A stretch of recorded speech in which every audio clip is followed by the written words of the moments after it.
ನಮಸ್ತೆ, welcome to YoYo TV Kannada. ರಾಜ್ಯದಲ್ಲಿ ಮುಂದಿನ 3 ದಿನ ಮಳೆ ಅಬ್ಬರಿಸುವ ನಿರೀಕ್ಷೆ ಇದೆ.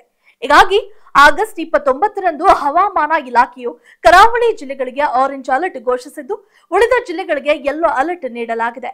ಕರಾವಳಿ ಜಿಲ್ಲೆಗಳಲ್ಲಿ ಭಾರಿ ಮಳೆಯಾಗುವ ಸಾಧ್ಯತೆ ಇದ್ದು, ಉತ್ತರ ಒಳನಾಡಿನ ಬಾಗಲಕೋಟೆ, ಬೆಳಗಾವಿ, ಧಾರವಾಡ, ಗದಗ, ಹಾವೇರಿ, ಕೊಪ್ಪಳ, ರಾಯಚೂರು, ವಿಜಯಪುರ, ಯಾದಗಿರಿಯ ಜಿಲ್ಲೆಯಲ್ಲಿ ಗುಡುಗು ಸಹಿತ ಮಳೆ ಹಾಗೂ ದಕ್ಷಿಣ ಒಳನಾಡಿನ ಶಿವಮೊಗ್ಗ, ಚಿಕ್ಕಮಗಳೂರು ಜಿಲ್ಲೆಯಲ್ಲಿ ಭಾರಿ ಮಳೆಯಾಗುವ ಸಾಧ್ಯತೆ ಇದೆ.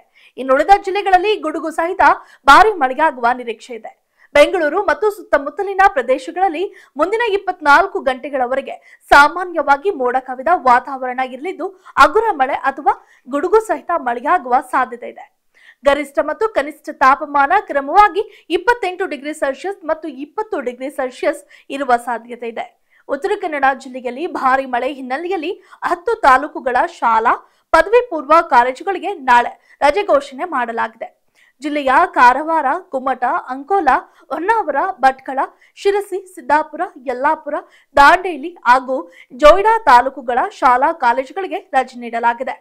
ನಿರಂತರ ಮಳೆ ಹಾಗೂ ರೆಡ್ ಅಲರ್ಟ್ ಹಿನ್ನೆಲೆಯಲ್ಲಿ ವಿದ್ಯಾರ್ಥಿಗಳ ಸುರಕ್ಷತಾ ದೃಷ್ಟಿಯಿಂದ ರಜೆ ಘೋಷಿಸಲಾಗಿದೆ ಎಂದು ಉತ್ತರ ಕನ್ನಡ ಜಿಲ್ಲಾಧಿಕಾರಿ ಲಕ್ಷ್ಮೀಪ್ರಿಯಾ ಆದೇಶವನ್ನ ಹೊರಡಿಸಿದ್ದಾರೆ. ನಾಳೆ ಕರಾವಳಿ ಜಿಲ್ಲೆಗಳಲ್ಲಿ ಹಗುರದಿಂದ ಸಾಧಾರಣ ಮಳೆಯಾಗುವ ಸಾಧ್ಯತೆ ಇದೆ. ಉತ್ತರ ಒಳನಾಡಿನ ಬಾಗಲಕೋಟೆ, ಬೆಳಗಾವಿ, ಬೀದರ್, ಧಾರವಾಡ, ಗದಗ, ಹಾವೇರಿ, ಕಲಬುರಗಿ, ಕೊಪ್ಪಳ, ರಾಯಚೂರು, ವಿಜಯಪುರ, ಯಾದಗಿರಿ ಜಿಲ್ಲೆಗಳಲ್ಲಿ ಸಾಧಾರಣ ಮಳೆಯಾಗುವ ಸಾಧ್ಯತೆ ಇದೆ. ದಕ್ಷಿಣ ಒಳನಾಡಿನ ಬಳ್ಳಾರಿ, ಬೆಂಗಳೂರು ಗ್ರಾಮಾಂತರ, ಬೆಂಗಳೂರು ನಗರ, ಚಾಮರಾಜನಗರ, ಚಿಕ್ಕಬಳ್ಳಾಪುರ, ಚಿಕ್ಕಮಗಳೂರು, ಚಿತ್ರದುರ್ಗ, ದಾವಣಗೆರೆ, ಹಾಸನ, ಕೊಡಗು, ಕೋಲಾರ, ಮಂಡ್ಯ, ಮೈಸೂರು, ರಾಮನಗರ, ಶಿವಮೊಗ್ಗ, ತುಮಕೂರು ಮತ್ತು ವಿಜಯನಗರ ಜಿಲ್ಲೆಗಳಲ್ಲಿ ಹಗುರದಿಂದ ಸಾಧಾರಣ ಮಳೆಯಾಗುವ ಸಾಧ್ಯತೆ ಇದೆ. If you like this video, ಬೇಗ ಲೈಕ್ ಮಾಡಿ, ಕಾಮೆಂಟ್ ಮಾಡಿ, ಶೇರ್ ಮಾಡಿ ಹಾಗೂ ಯೋಯೋ ಟಿವಿ ಕನ್ನಡವನ್ನು ಸಬ್ಸ್ಕ್ರೈಬ್ ಮಾಡಿ.